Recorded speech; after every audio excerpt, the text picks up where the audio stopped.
کہیں زمان ذکر خدا نہیں ہوتا، کہیں زمانے میں ذکر خدا نہیں ہوتا،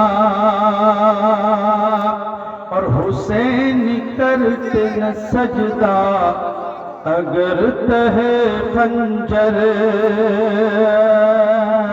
حسین کرتے نہ سجدہ اگر تہے خنجر، حسین کرتے نہ سجدہ اگر تہے خنجر، کسی کو کعبے کے رخ کا پتہ نہیں ہوتا، کسی کو کعبے کے رخ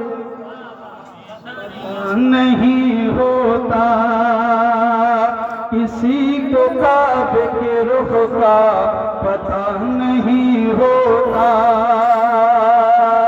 اگر وجود شہ انبیاء نہیں ہوتا۔ اللہ اکبر، زندہ باد، زندہ باد، زندہ باد۔ اگر وجود شہ انبیاء نہیں ہوتا، کہیں زمانے میں ذکر خدا نہیں ہوتا۔ پڑھیے درود پاک، اللہم صلی علی سیدنا مولانا محمد ناظر الجود والکرم، منبع العلم والحکم بارک وسلم، صلاۃ و سلام علیک یا رسول اللہ، صلاۃ و سلام علیک یا حبیب اللہ صلی اللہ تعالی علیہ وسلم۔ حضرات، یہ افراتفری کا ماحول نہ کریں، میں نے جو آپ کے سامنے قرآن مقدس کی مشہور و معروف آیت کریمہ کی تلاوت کی ہے، یا ایھا الذین آمنوا اتقوا اللہ وکونوا مع الصادقین، اے ایمان والو اللہ سے ڈرو اور سچوں کے ساتھ ہو جاؤ۔ الحمدللہ ہم اور آپ اگر سچوں کے ساتھ ہو جاتے ہیں تو ہماری زندگی یہاں بھی کامیاب اور وہاں بھی کامیاب ہے۔ یہ سچوں کا ہی معاملہ ہے، سچوں کے ساتھ کی وجہ ہے جو آج ہم اور آپ ایک عرس کے نام سے محفل میں اکٹھے ہوئے ہیں۔ حضرات، تھوڑا سا ماحول بنائیں، میرے ساتھ ایک بار اور جی لگا کر درود پاک پڑھیں، سرجا پوری ماحول میں پڑھیں۔ اللہم صلی علی سیدنا مولانا محمد وعلی آل سیدنا مولانا محمد۔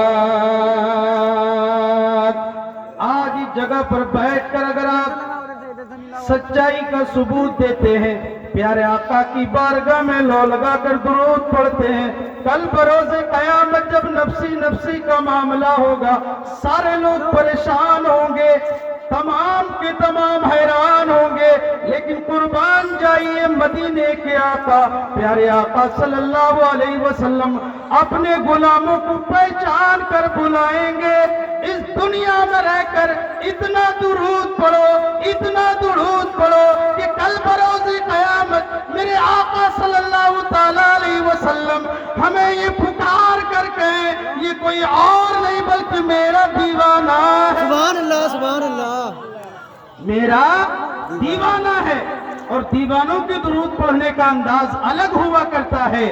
درود پر کے لبوں کو سجا دیا جائے، سبحان اللہ، سبحان اللہ۔ چلو زمین کو فلک سے ملا دیا جائے۔ سبحان اللہ، سبحان اللہ۔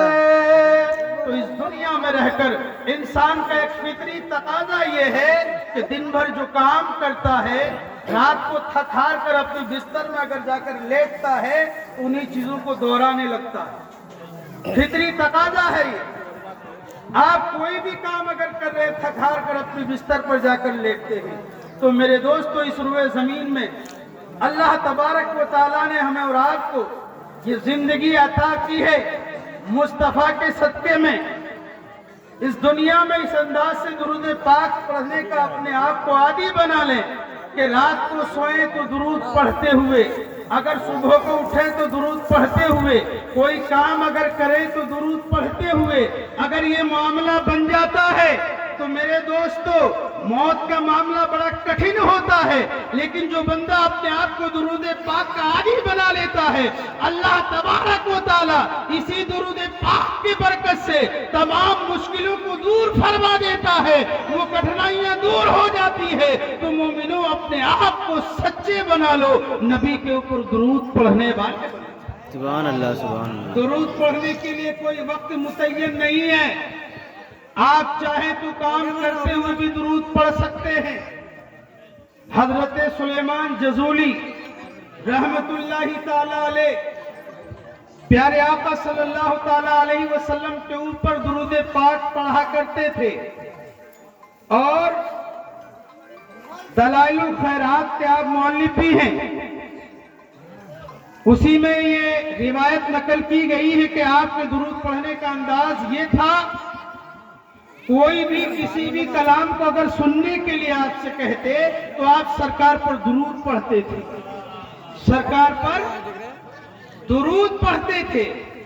حضرات قربان جائیے، درود پڑھنے کا معاملہ ایسا ہوا کہ ایک دن جب دنیا سے چل بسے، قبر انور کے پاس سے جب کچھ لوگ گزر رہے تھے تو وہاں سے کستوری کی خوشبو آ رہی تھی۔ کسی نے پوچھا یہ قبر کس کی ہے؟ جواب دینے والے نے دیا یہ کسی اور کی قبر نہیں بلکہ حضرت سلیمان جزولی کی قبر۔ تو درود پاک پڑھنے کی بے شمار فضیلتیں اور برکتیں ہیں۔ رب تبارک و تعالی ہمیں اور آپ کو مصطفیٰ جان رحمت صلی اللہ تعالی علیہ وسلم کے اوپر درود پاک پڑھنے کی بے شمار توفیق عطا فرمائے، آمین۔ میں نے جو قرآن مقدس کی آیت کریمہ تلاوت کی ہے، یا ایھا الذین آمنوا اتقوا اللہ وکونوا مع الصادقین، اے ایمان والو اللہ سے ڈرو اور سچوں کے ساتھ ہو جاؤ۔ جب سچوں کے ساتھ ہو جاتے ہیں تو اس کا انعام کیا ہوتا ہے ہم اور آپ اندازہ نہیں لگا سکتے۔ اب اس چیز کو اگر سمجھنا ہے، جنہیں ہم اور آپ حضرت پیر پیرا میر میرا حضور سیدنا شیخ عبد القادر جیلانی رضی اللہ تعالیٰ عنہ کے نام سے جانتے ہیں، آپ کے دربار میں خانقاہ کے دروازے پر جو خادم کھڑے ہو کر لوگوں کو پانی پلایا کرتے، ان کے مرتبے کا معاملہ دیکھیے۔